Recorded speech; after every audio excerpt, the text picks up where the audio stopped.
Destination DC, the official travel and tourism organization for the city, says the shutdown could cripple the local economy. Tourism is actually the second largest employer in the city after the federal government. Almost 70,000 full-time jobs are dependent on the hospitality industry, so that's restaurant, hotels, museums, tour guides. Destination DC says the shutdown will greatly impact the city, especially when the first few weeks of spring are the beginning of the tourist season.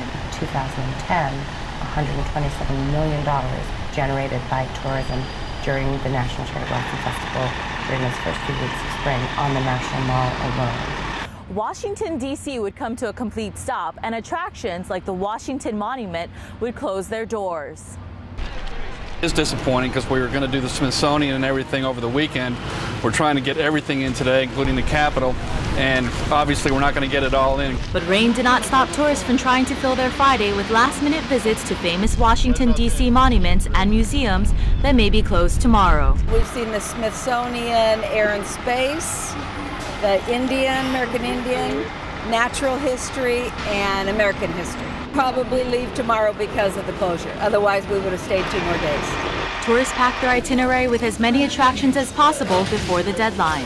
It's a good schedule, but we couldn't spend as much time there as we wanted to, and they were much more crowded, I think, than they would have been if everybody didn't think it was going to be closed down tomorrow. Our plan B is, well, we're probably going to go down and see Mount Vernon now.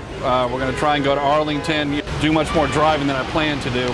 And international visitors say the shutdown has been too costly for their budget. No, we don't have the time, we don't have the money. Spend like almost $2,500 just with the plane tickets, not including hotels and food. That's a waste. The President and Congress have till midnight to strike a deal to avoid a government shutdown. From Washington, D.C., I'm Heather Fung.